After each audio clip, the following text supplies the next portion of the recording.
We're following up tonight on a News 5 investigation we first brought you earlier in our 4 p.m. show. A disabled veteran and his family now have access to their condo after squatters moved in back in May and then refused to leave. Chief investigative reporter Eric Ross walked this family through the court process to get their home back. He's live tonight near Airport Murray in the Springs. And Eric, this family may have their home back, but there's still a long road to recovery here. What can you tell us? Yeah, Rob, good evening. You know, I have covered my fair share of squatting situations throughout my time here at News 5, and trust me, I have been in some disgusting homes, some nasty homes. This one doesn't fall under that category, but needless to say, it is certainly going to take some time to get this family and their home back on track. Peter Dover served our country, and no one, especially a veteran, should have to go through what this family has. I have great trust in the law enforcement, but at this point in time, I'm like, when do I receive the protection that these people are getting?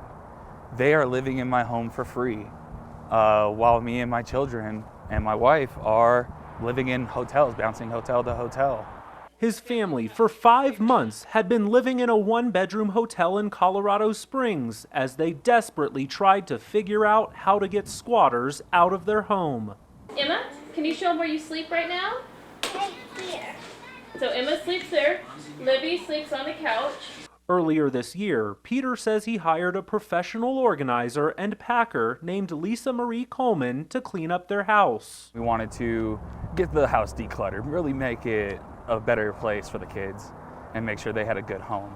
According to Peter, Lisa had no problem getting the job done, but then a twist. She reportedly moved her stuff in, the locks were changed, and suddenly Peter had no access to his own condo. Fortunately, we were able to coach the family through the court process so they could get their home back. But sadly, there's no happy ending here. There was supposed to be a key underneath the mat so that way we could get access to the home. When I showed up and attempted to enter the house at 10 o'clock, I realized that there was no keys under the mats.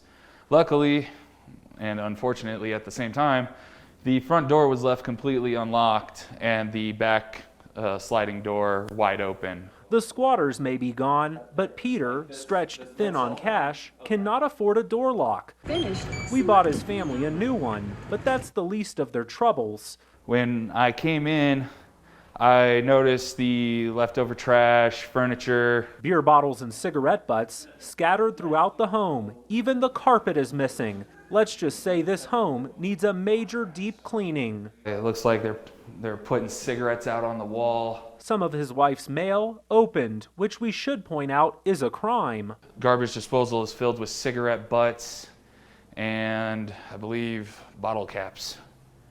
Yeah. There's virtually nothing inside, although in the master bedroom closet, the squatters didn't touch Peter's service uniform, which was still hanging up. Oh, and there was one other thing the squatters left behind. We found their court document, the documents that the sheriffs brought to them. We found them here. I found them here in the trash.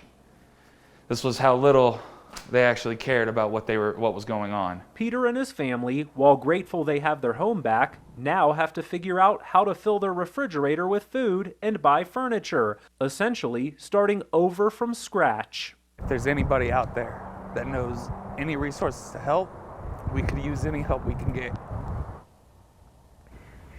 And back out here live, my promise to Peter is this. I assure you, my team and I are working hard. We're making phone calls to do everything we can to get you and your family back on your feet. Much more to come on this story in the very near future. And for our viewers watching at home, if you missed our earlier coverage on this situation and you want to get caught up to speed on how these squatters got in this condo in the first place, just head to our website, KOAA.com, and click on the News 5 Investigates tab.